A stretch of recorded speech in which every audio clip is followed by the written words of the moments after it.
Hi guys, good morning. Shami on here. I am doing the ham. I did show a teaser of it, right? I'm doing the ham today that I'm going to do the glaze on. This is just the first part of it, right? You have to score it. I score it, slice it, the top skin, right? I'm going to finish score it and I'm just going to put some whole cloves on it. Sometimes I use the clove powder, but today I'm going to use the whole clove, right? You can do a mixture of both if you like in the score itself, between the score, you can put some of the powder on it if you have it on hand. But I'm just scoring the skin alone, right? You don't want to go too far with it because if you score it too deep once it bakes, what's going to happen is that it's going to like literally fall apart. Right? It will make a pretty presentation. You want to use a really sharp knife also.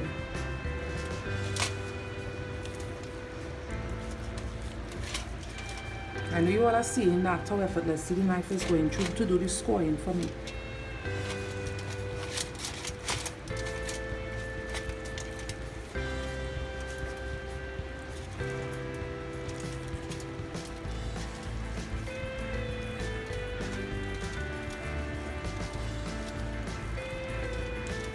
So right about there is where I'm going to stop, because remember I said if you score too far or too deep, what will happen is you will have it just being like a mess once it's cooked, because it's going to stay apart, right? And you don't use twine to wrap a ham, right?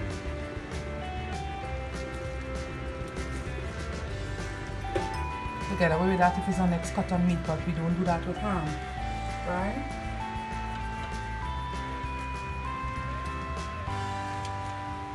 The score is just pretty. I don't know if you all have seen it, or if I pull it you can see, but the score is just pretty.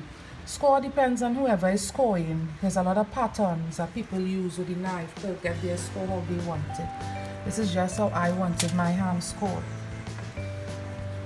This scoring pattern or so that I use here is someone with even basic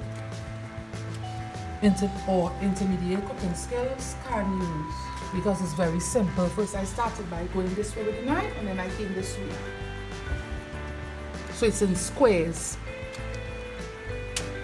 Sometimes the skin is so tough of the ham that the clove literally either it breaks or it just fights for it not to go in. So I wouldn't really be showing you guys all of me putting in the clove, because it's a bit time consuming, right? What I'll do, I'll take a picture, a still shot, or about 2 for you all to see how it looks once all the clove is in, right?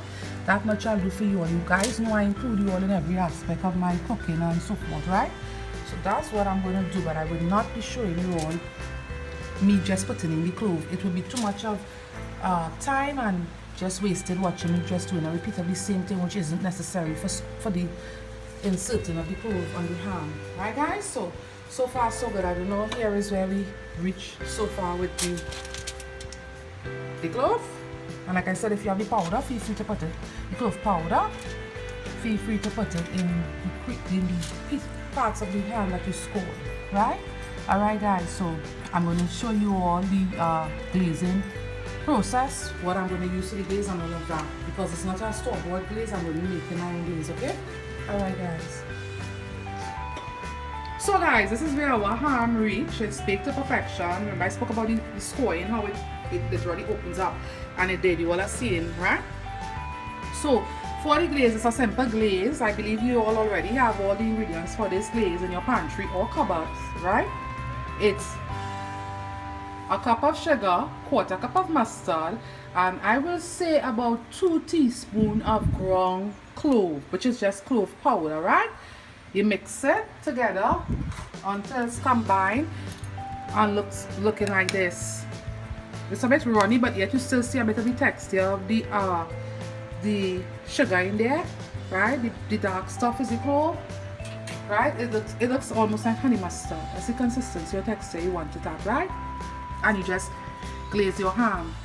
I spoke about glazing the ham prematurely. When some persons say glaze ham, tend to think, okay, I could do this like before I put it to bake, And you will be in the wrong if you do that, because what will happen, anything that has sugar in it, it causes caramelization. So if you have a raw ham and you put this in there, you will end up with issues with it being caramelized or very dark and colored on the outside and your ham staying unbaked on the inside, right?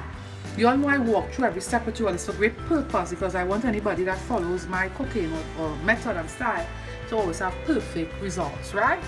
So the glaze is like the actual final part or process or step of this ham that you want to do, right? If you are doing oven barbecuing, pulling away from this a little bit, if you are doing oven barbecuing, it's the same thing you want to do, which is you don't want to put on your barbecue sauce until your meat is fully cooked, and you're just leaving it in there for the last couple of minutes to get color and to take up the flavor of your barbecue sauce, be it your own homemade sauce or whatever, right? So I gravitated towards this glaze. It's very simple. It's a basic glaze.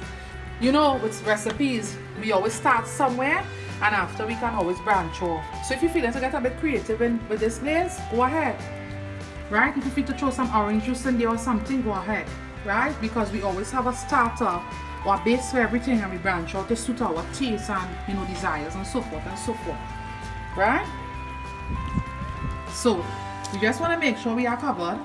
And the good thing about scoring the ham is that it's going to get us more deeply inside of the ham, the glaze, and if we don't score it at all. The only thing I have against scoring the ham is the presentation with the skin coming so far apart. That's why I said at the beginning, don't score the ham too much, because I didn't do it too much. You all will notice that at the beginning of the demo or video, and then you will see, it went this far apart, right? Pay attention to little things like that, right? So just a full base, and you're not going to do it, you're not going to glaze it more than once, of course not. So glaze once and be done, right? You're going to turn it over. You all won't see me doing that, but turn it over, glaze the bottom side of your ham, put it back in the oven. On the same temperature, you bake the ham on for about 10 minutes maximum, because with the sugar in here now, we have caramelization going on rapidly.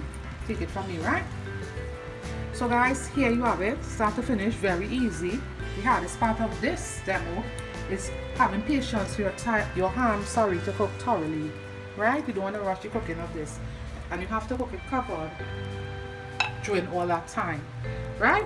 Alright guys, so I'll show you all the final steps. Don't forget to cover, even though you will not see me doing it. Don't forget to turn the ham over and baste the bottom of it also, right?